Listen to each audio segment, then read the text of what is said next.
જય શ્રી કૃષ્ણ મિત્રો. મુશ્કેલ કંઈ નથી. જીવનમાં જો તમે મનમાં એકવાર વિચારી લીધું તો તમે ધારો એ કરી શકો છો. તમે પોતાને જાણી લ્યો તો બધું શક્ય છે. તમે પોતાના ઉપર એટલી મહેનત કરો કે દુનિયા તમારી જ વાતો કરે. હિંમત દેખાડો કે તમારા જેવું કોઈ નથી દુનિયામાં. હું તમને એક પ્રશ્ન પૂછું, તમે જે જીવન અત્યારે જીવી રહ્યા છો, શું ખરેખર તમને એવું જ જીવન જોઈએ છે? તમને એવું જીવન ગમે છે? જો નહીં તો પછી તમે બદલાતા કેમ નથી, કંઈ કરતા કેમ નથી? એ પણ એક પ્રશ્ન છે ને. એ કાલ ક્યારે આવશે જ્યારે તમે તમારું સપનું પૂરું કરશો?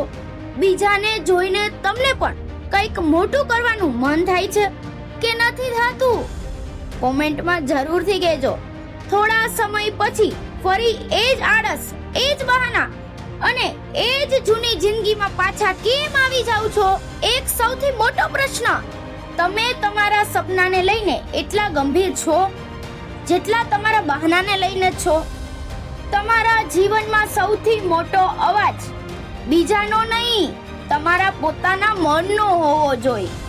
કન્સિસ્ટન્સી એટલે ક્યારેય પડવું નહીં અને પડીને ફરી શરૂ કરવું. એટલે આજથી બહાના નહીં, આજથી કોઈની બીક નહીં, કોઈની રાહ નહીં. બસ આજથી શરૂઆત, બસ શરૂઆત. અને જો ક્યારેય હિંમત તૂટે ને તો આ વિડિયો ફરી સાંભળજો, વારંવાર સાંભળજો, 2 વાર સાંભળજો, 5 વાર સાંભળજો, 10 વાર સાંભળજો, પણ સાંભળજો જરૂર.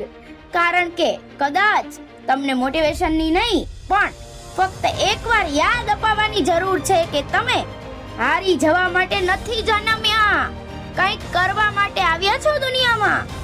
વિડીયોના અંતમાં એટલું જ કહીશ કે મિત્રો, પોતાને વચન આપો, હું ક્યાંય અટકીશ નહીં, હું હારીશ નહીં. જ્યાં સુધી મારા સપના પૂરા નહીં થાય ત્યાં સુધી હું પ્રયત્ન કરીશ. તમને મારા વિડીયો ગમે તો વિડીયોને લાઈક, શેર અને ચેનલને સબસ્ક્રાઇબ કરી દેજો. તો ચલો મળીએ નેક્સ્ટ વિડીયોમાં.